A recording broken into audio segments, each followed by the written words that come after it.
Olá, boa tarde. Hoje vamos dar uma aula sobre John Stuart Mill. Vamos começar, já demos sobre Kant, já pus o vídeo na vossa página do stream, do Google Classroom. Por favor, vejam o Kant. Agora vamos começar a dar o Stuart Mill, ok? Portanto, vou compartilhar aqui o PowerPoint convosco e vamos começar por ver quem é Stuart Mill. Stuart Mill nasceu em 1806 e morreu em 1873 e foi um dos mais importantes defensores do utilitarismo moral. Embora o seu fundador do utilitarismo moral, claro, tivesse sido Jeremy Bentham, em 1748, que nasceu em 1748 e morreu em 1832, a sua versão da teoria utilitarista viria a tornar-se mais discutida desde a publicação da obra de Stuart Mill em 1871, a obra intitulada Utilitarismo. O utilitarismo é a expressão mais influente de uma ética consequencialista que se vai opor à ética kantiana, que é formal ou deontológica. Enquanto as teorias deontológicas, como é o caso de Kant, vêem na moral um sistema de normas cuja finalidade é impor limites ao que é permitido a um agente fazer para satisfazer os seus interesses e necessidades e para promover o bem comum, a teoria utilitarista entende a moral como um instrumento para transformar o mundo num local melhor. O utilitarismo considera que a moral tem um objetivo único. A sua função seria a de levar as pessoas a preocuparem-se com o bem-estar geral e, assim, com a felicidade de todos os que possam ser afetados, positiva ou negativamente, pelas suas ações. Para o utilitarista, o valor moral das ações depende apenas das suas consequências e não, como dizia Kant, do cumprimento do dever pelo dever. Porém, como Kant, também John Stuart Mill pensava que a moral pode ser reduzida a um princípio básico. Este princípio geral, a que ele chamou o princípio da maior felicidade e que é hoje habitualmente designado por princípio da utilidade, encerra o essencial das propostas éticas do utilitarismo. E esse princípio diz: age sempre de maneira a produzir a maior quantidade de bem-estar para todos os envolvidos. Há dois aspectos a destacar neste princípio. O primeiro aspecto é a ideia de que o valor que importa promover a partir das nossas ações é a felicidade, e em segundo lugar é a ideia de que a ação moralmente obrigatória é aquela que maior quantidade de felicidade ou menor quantidade de sofrimento produz para todos aqueles que possam ser afetados pelos seus efeitos ou consequências. O princípio da utilidade estabelece então uma certa relação entre a teoria do valor e uma teoria da obrigação. Neste vídeo nós vamos ver só a teoria do valor, a teoria da obrigação passará para o próximo vídeo. O ato moralmente obrigatório é aquele que maximiza ou que mais promove o que é valioso. Kant discordaria completamente desta ideia porque nem sempre as ações são as que têm melhores resultados.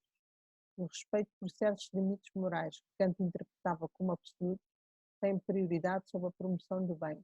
Mentir, por exemplo, é sempre errado, sejam quais forem as circunstâncias e as suas consequências, como, por exemplo, para proteger alguém, para salvar da tortura ou da perseguição, como era aquele exemplo que eu vos dei do judeu que tinha sido escondido por alguém e que teria a opção, ou o dilema seria entre mentir para proteger o judeu da morte ou então salvá-lo e não cumprir essa obrigação moral do ponto de vista kantiano.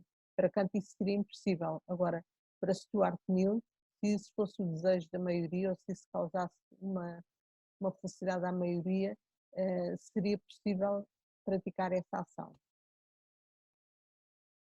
Agir de maneira a produzir uma certa quantidade de bem-estar pode não ser suficiente na perspectiva utilitarista para que uma ação tenha valor moral. O princípio da utilidade obriga o agente a escolher sempre entre várias alternativas a ação que mais felicidade produza. Tudo o que fica aquém desta exigência é moralmente condenável, ou seja, aquilo que é desejável é a ação que mais felicidade produza. A ética utilitarista conjuga, portanto, uma certa teoria do bem, que vê na felicidade a única coisa desejável em si mesma, e uma teoria da obrigação consequencialista, que vê nas ações um meio de promover os melhores resultados para todos os envolvidos.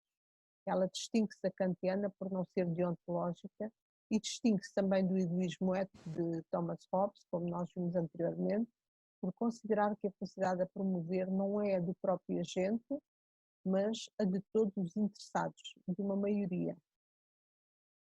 Uma teoria do valor procura responder à seguinte questão: o que é que torna a vida de uma pessoa valiosa para si própria, ou seja, que estados de coisas ou características são desejáveis por si mesmos, isto é, possuem valor intrínseco ou valor inerente. Esta questão, para ser esclarecida, obriga a distinguir entre dois tipos de coisas.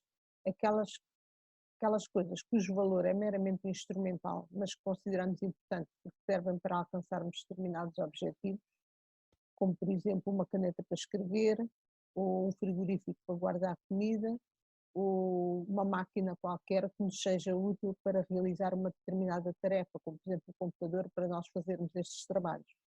As coisas que valorizamos intrinsecamente pelo seu valor inerente e não porque sirvam de meios para alcançar fins. Ou seja, essas coisas já são os valores da justiça, a liberdade, a amizade, são valores que valem por si mesmos, isto é, valem por aquilo que são e não por serem úteis ou por servirem qualquer finalidade. Tanto Jeremy Bentham como Stuart Mill pensavam, todavia, que a única coisa que possui valor intrínseco e por essa razão merece ser desejada pelo que é a felicidade e o bem-estar.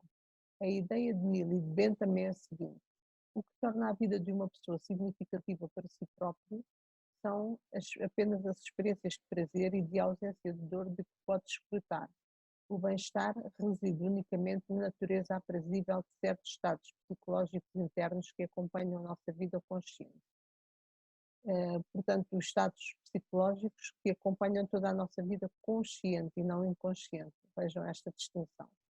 Esta ideia transforma o utilitarismo numa teoria hedonista.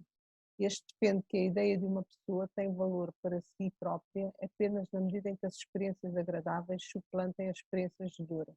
E embora ambos fossem hedonistas, discordavam, no entanto, quanto à natureza do prazer valorizado. A perspectiva de Bentham era essencialmente quantitativa. O prazer é tanto mais valioso quanto maior for a sua duração e intensidade. Esta perspectiva não distingue tipos de prazer, mas sim quantidades de prazer. Exemplo, ver um filme ou ler um livro ou jogar. Se a relação entre a intensidade e duração do prazer for maior ao ver o filme ou ao ler o livro, este tem mais valor. Se for então o jogo, este terá mais valor. Ora, Mill discordava deste ponto de vista, pois para ele a qualidade do prazer era mais importante do que a quantidade do valor. Além da intensidade e da duração do valor, pensava que era necessário ter em conta o tipo de prazeres considerados e valorizava mais os prazeres intelectuais. Ler um livro, por exemplo, não pertence à mesma categoria que ver um jogo de futebol. Por isso, além da duração e da intensidade do prazer, tinha de haver uma distinção qualitativa entre prazeres superiores e prazeres inferiores. Os prazeres intelectuais são sempre, para Stuart Mill, superiores aos prazeres físicos. Já não era o mesmo caso em Jeremy Bentham, que para ele era uma característica de quantidade, ou seja, valia pela quantidade de prazer que era proporcionado. Há aqui duas objeções que nós temos de ter em conta. Uma objeção é do filósofo Derek Parfit e outra é de Robert Nozick. Derek Parfit diz que, embora seja tentador pensar que os estados mentais aprazíveis têm uma certa qualidade interna que os distingue dos estados mentais de dor, este pressuposto é falso. Satisfazer a fome, o desejo sexual, ler um livro, resolver um problema de matemática ou saber que os nossos filhos estão bem, proporcionam-nos estados mentais aprazíveis, contudo, por serem muito diferentes uns dos outros, nós não podemos dizer que eles tenham uma qualidade interna comum, são diferentes. Aquilo que nos permite perceber que estas experiências são aprazíveis é o modo como se relacionam com as nossas preferências ou com os nossos desejos. Ou seja, todos os estados mentais aprazíveis são desejados e todos os estados de dor são desejados. E aquilo que realmente tem valor para Parfit não é o prazer ou o bem-estar, mas a possibilidade de satisfazer os nossos desejos e as nossas preferências. A outra objeção é de Robert Nozick, que diz o seguinte: nós queremos realmente fazer as coisas e não apenas ter a experiência aprazível de as fazer. Nós imagina uma máquina virtual capaz de satisfazer todos os nossos desejos. Será que quereríamos estar sempre ligados a essa máquina? Vamos imaginar o Matrix, não é?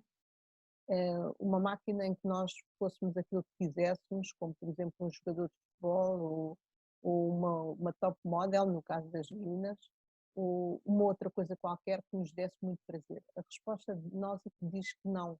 Nós não gostaríamos de estar sempre ligados à máquina.